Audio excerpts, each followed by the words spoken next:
झाले शुभ मंगल मंगल विधान हृदय साक्षी मिळाले वरदान शुभ मंगल सावधान सावधान शुभ मंगल सावधान सावधान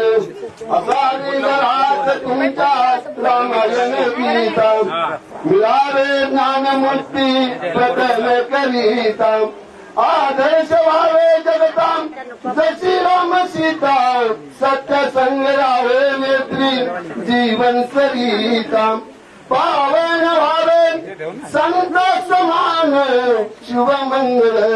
सावधान सावधान शुभ मंगल सावधान सावधान स्वार्थी आणि अत्याचारी दुनिया ही सारी अन्न टंचाई महागाई वाढली भारी लाच गाऊ वसले बाजी जेते जेते न्यारी चोरी चोरी सारे मिळती काया बाजारी चतुर असावे कोल्या समान शुभ मंगल सावधान सावधान शुभ मंगल सावधान सावधान